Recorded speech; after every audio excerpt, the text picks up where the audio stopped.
Good evening, ladies and gentlemen, and welcome back to Gorman onTarget, a program that is dedicated to firearms training, education, and safety. This program is brought to you by the Wilson Hill Pistol Club of Manchester, Manchester's greatest little secret. And our whole thrust here is firearms training and safety and education.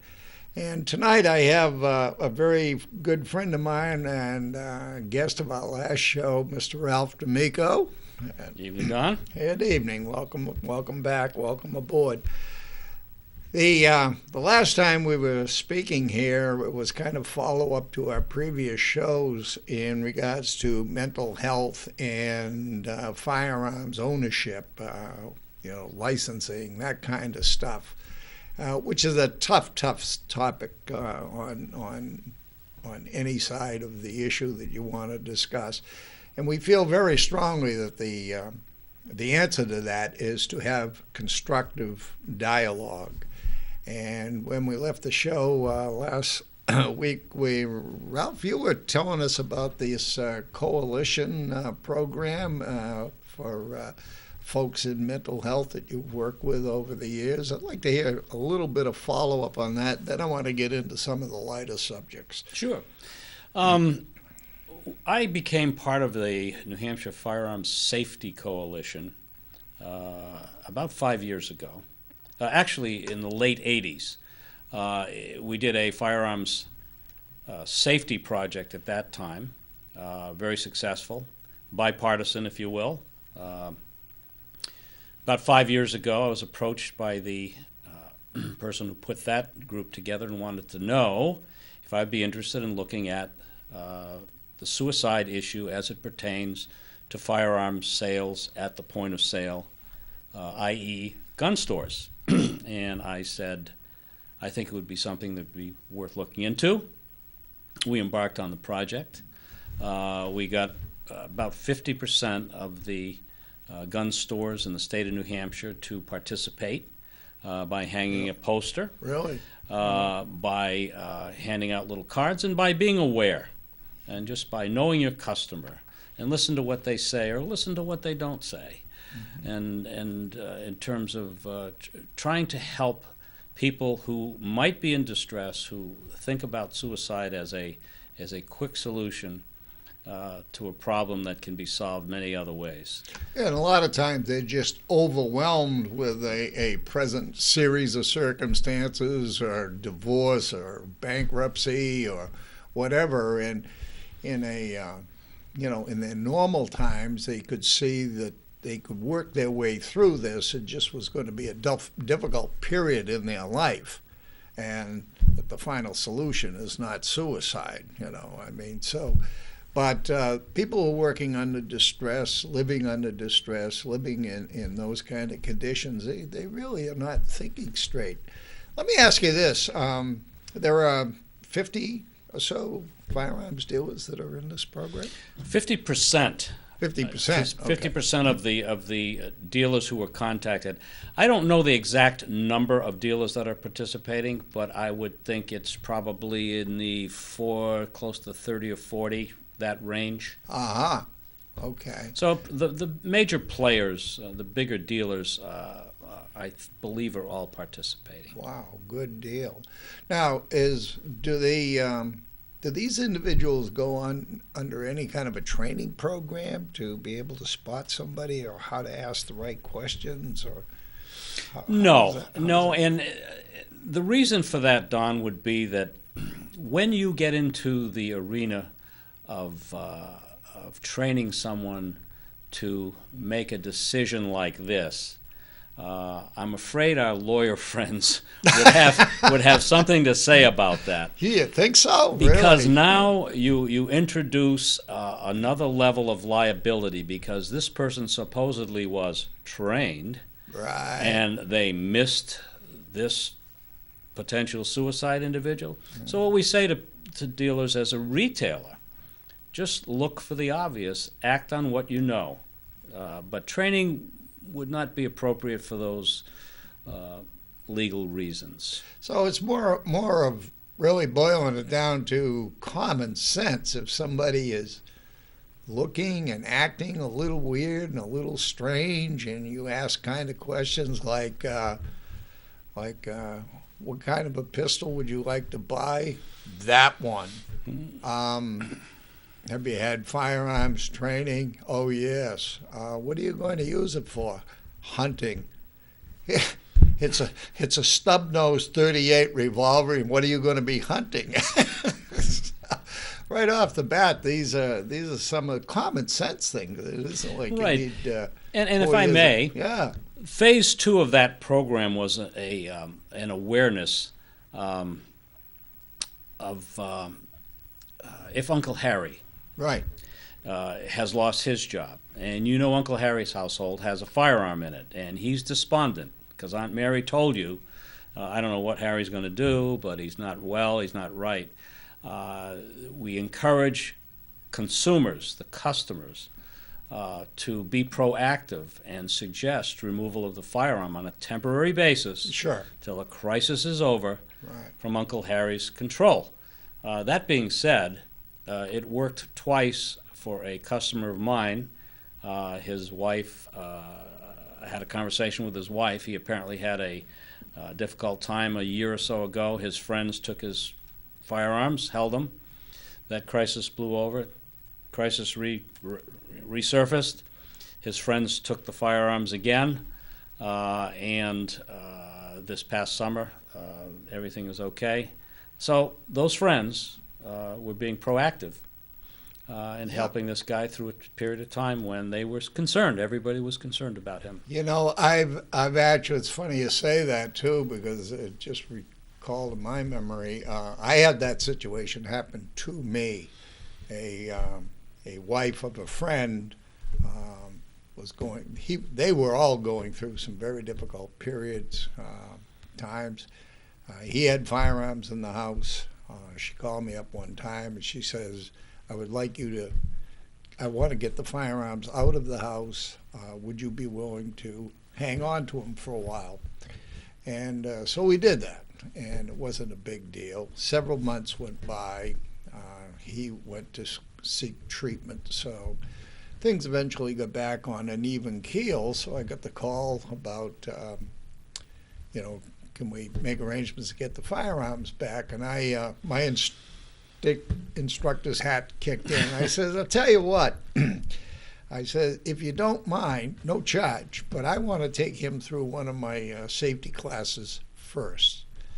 And basically what I was doing was making some mental notes in the background as to what I thought this guy was. So we went through the whole basic pistol class together. And he was 100%. I mean, right spot on, no problem at all. So I happened to have the firearms with me, so I turned them over to him and his wife. They were both there.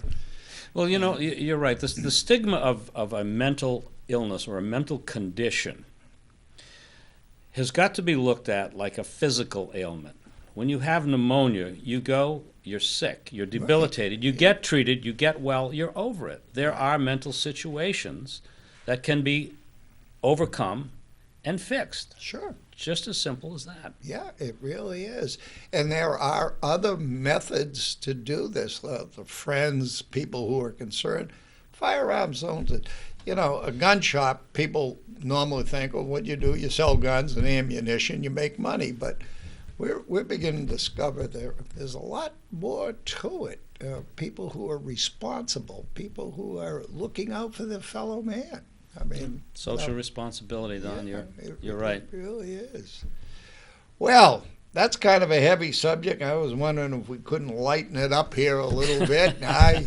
You've owned Riley's for how long? Well, I have owned Riley's since 1987, but prior to that, I worked for Dick Riley, former Senator Richard Riley, since December 27th of 1973. Wow. So I just would have passed my 41st anniversary at Riley's Sports Shop. Wow.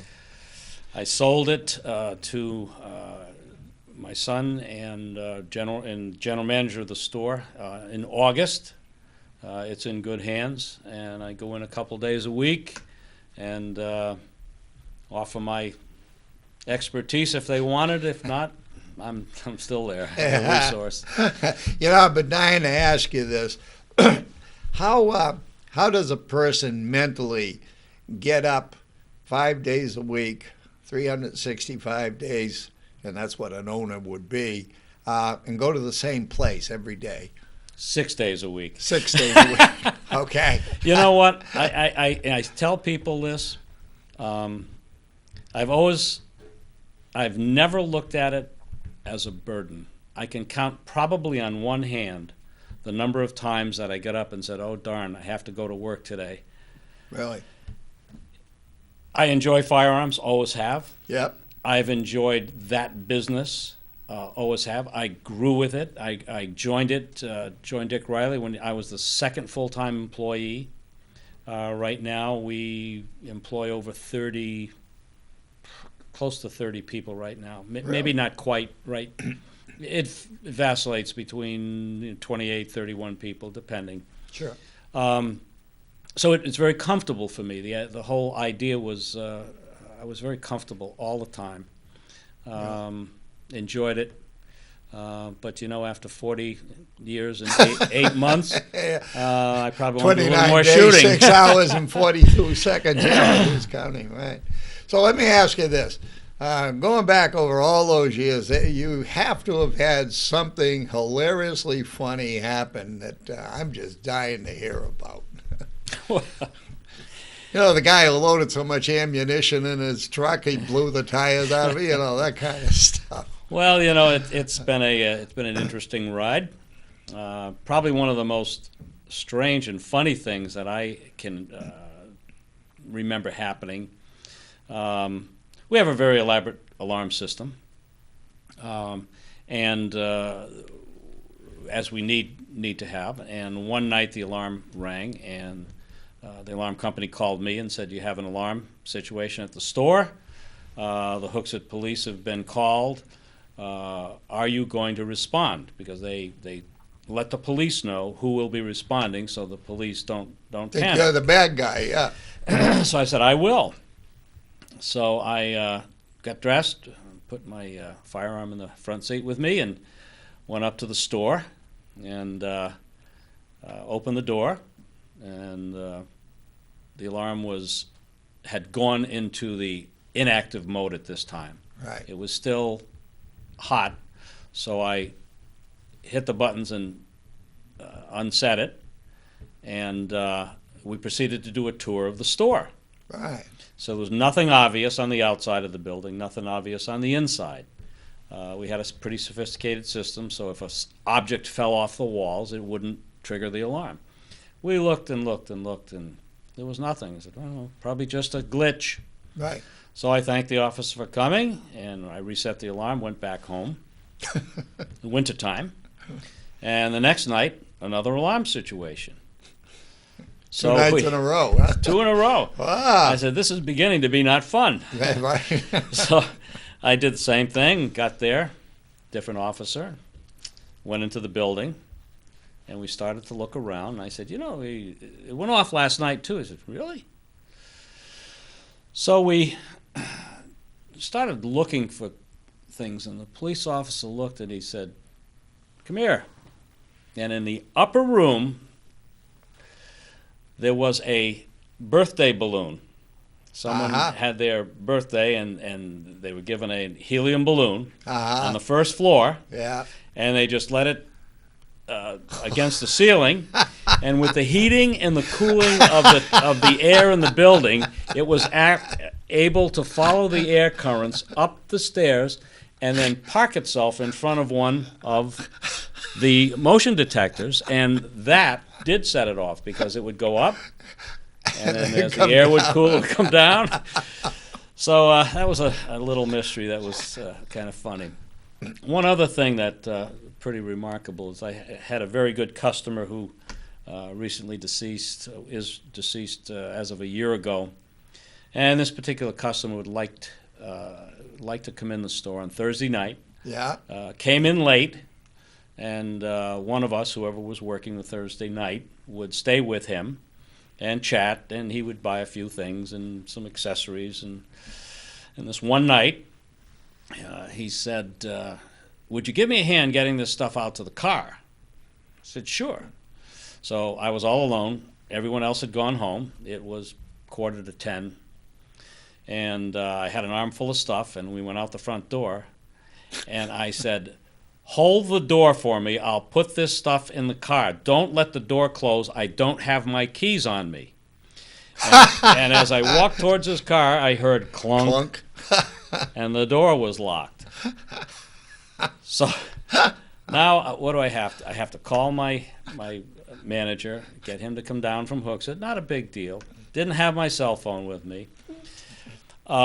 Did your friend have his? No, not that I know. I'm saying, oh, why did this happen? Why didn't he say, hold on, don't panic. And he reached into his pocket, took out a little bundle of keys, looked at them, took the key, put the key in the lock, turned it, said, there you go. Wow. I said, what's that? He says, don't ask any questions. Wow. So, really? that was one of 4 locks on that one door, but I mean, it was kind of, what? Just reached in and opened the door. And opened it up, really? But did you sell many more guns after that? Not that night. Not that night. Wow. But we've, over the years, it's been interesting. The political end of the spectrum is what I have involved myself with more than anything else recently. And because my philosophy has been and is that politics will determine whether you're going to be in business tomorrow. Yeah, you've got that absolutely right. And there are many politicians who seem like your friend and seem to be acting and voting correctly and do not. I'm sure in your years in the legislature, you have seen that time and time again. Oh, yeah. So it's this eternal vigilance is the watchword. I mean, we need to be on point all the time, active in the legislature. Look at bills, call our legislators, and Riley's as a company has tried to inform and advise its clients. I personally have been involved just about every year since 1987 in some fashion, if not all the firearms-related hearings, the important ones, and I don't think that I've missed a year since '87 going up there for something. And that's important. I remember seeing you in the hallowed halls and the rooms when I was in the legislature. And I also, on firearms legislation, even though I'm not a member now, I attend quite a few of them. And seems like I'm always tripping over you in the hallway or something. Well, I think one of the biggest disappointments I've had over the years is there's limited participation. And I understand to some extent. People work for a living. Yeah. It's hard for an individual to take a day off to Right. come and testify at a hearing or just attend the hearing. Mm-hmm. So that's why I look at it as a dealer's responsibility to advocate for his clients. And philosophically, of course, the Second Amendment is a very dear subject to me. Sure. And so I have no problem. Addressing it from that standpoint. So from a business standpoint, you have to be alert. And from a freedom standpoint, you have to be alert, and it's a lot of work. Yeah, but I have seen you also participating at some of the rallies up there on the State House steps. On more than one other occasion. Yeah, you're laughing. You want to tell us about that one? No, I don't. Yeah, we. But the Second Amendment sisters were up there not too long ago. They wanted to, quote unquote, greet their legislators. Yeah, On great organization. Yeah. The ladies of Second Amendment Sisters, and there's a spin-off, not a spin-off group, but a group that has morphed from that and has taken on a new name, but the same identity, the same objective, same goal, same members. Women's Defense League. We're going to have some of those Excellent. in the next couple Great of people. shows coming up. Great people. I have the utmost respect and regard for them. Yeah.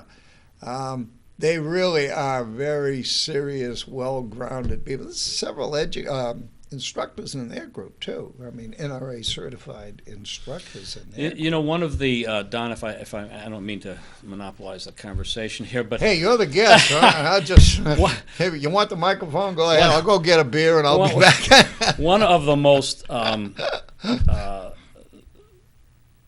remarkable things over the long course of my stay at Riley's has been the participation of women in the shooting sports, in the defensive programs, and so forth. It is wonderful to see ladies enjoy the shooting sports and to take training for self-defense purposes. Right. It's a responsible thing to do. I can't say enough about the ladies that step up to the plate and do that. They're just doing the right thing. Yeah. Oh, they absolutely are. They're dedicated. They're very serious about the Second Amendment and their rights to protect themselves, Absolutely. which absolutely makes sense. You get a little 110-pound woman who works as a nurse at a hospital, and her shift ends at 11 o'clock, and she has to walk all the way across the parking lot into the parking garage up on the third floor alone at night. Give me a break. Yeah. Of course she has a right to have a firearm with her, or if she doesn't want to go that far, mace, pepper spray, whatever. And I think of all the single moms out there, who are working these jobs and who are responsible for their children and their children's safety. It's an awesome responsibility. It is. And safe use and storage of firearms is a very important thing to those people. Sure. Very important. And I get a lot of women that come into the class who are taking, and I always ask, it's kind of like the same thing, why are you taking this class, I get a lot of single women now, for whatever reason, and they're not young 20-year-old people, they're in their 50s and 60s. Their husband died, they got a divorce, their kids graduated college and went off doing their own lives. They're alone. And they just feel a little uneasy and vulnerable being alone in a house, apartment, or whatever. And with the shenanigans that are going on nowadays, where people just, criminals just walk into your house, break into your house, even in broad daylight. So they want some level of protection on that. And again, we take them through this basic pistol class step by step till they feel very confident that they can handle that firearm, load it, unload it, change magazines, whatever they need to do, they can do it. And we carry it a step further. I always tell my students, if you don't, somebody will say, I don't own a firearm. I say, okay, fine. If you want to purchase a firearm, now that I've seen you on the range shooting, I'd be glad to get down to the gun store with you. We'll try out different firearms, see which one you like, because the one you like is not necessarily the one I like. But you have to be comfortable with it. You have to feel like this is your pistol. This is the one you want. And I'll go down, and it's a lot of fun because we eventually look at 30 different pistols. We drive the salesman crazy. Well, it's a new concept. The old concept, the old instructor who was basically the drill PI, and that's gone. The human side of firearms instruction, and exactly what you do is it doesn't get better than that. Right. Right. It doesn't get better than that. And a lot of the ladies have purchased a firearm, then come back down to the club, back to Wilson Hill, do some shooting. A lot of them have joined as members, and they shoot like on a regular basis. So I see them and bump into them on the range. And of course, what's great there is the camaraderie of the shooters, the shooting industry. If somebody's shooting, and I've done this with people who are going through basic class. Somebody will be shooting in the booth next door to us, and they're shooting a 45, and I'll say to them, they're doing real good with their little 22. I'll say, how would you like to shoot a 45? The principles are the same. You think so? Yeah, sure. And so they let the people let these newbie beginners shoot these big guns, and they love it for the most part. They really, wow, this is good. Yeah, it's a changed. The whole industry has evolved in I think, a very positive way. I think firearms ownership is across the country is at an all-time high. Oh yeah. Crime rates are at an all-time low. I Right. mean, we were on a 16-year decline in crime. Yeah. So for the firearms world, it's a very positive note. Sure. I think we're moving in great directions, and the instruction thing is such a big part of it. Such Sure. a big part of it. Absolutely. So we're going to be winding down here pretty soon, Ralph, and I was just kind of wondering, do you have any words of wisdom or humorous things that you like to wind up here with? Well, what are you going to be doing in retirement? Oh, I've got 3 chainsaws and a tractor. I'll tell you what, that's the most fun you can have. I know what you mean. I cut my own firewood, so yeah, it's. I think the thought I would like to impart on the listeners is that this freedom's not free. Not free. We need to be, even though we now have a friendly legislature and friendly Senate in New Hampshire, we need to be active. We need to be vocal. We need to be reasonable, and we need to be logical. And we need to make our sentiments known to our elected officials. Yeah, right. Well, we're going to wind up this segment of Gorman on Target. Ralph, it's been very nice you coming in and taking your time away from your chainsaw and your tractor and joining us up here and shedding some more education on the things that people do not see and do not know what's going on. So with that, I am going to say good evening, ladies and gentlemen. This is Gorman on Target. And remember, reducing a 20-round magazine from 20 to 10 is not going to solve crime. Criminals do not obey the law. Good night.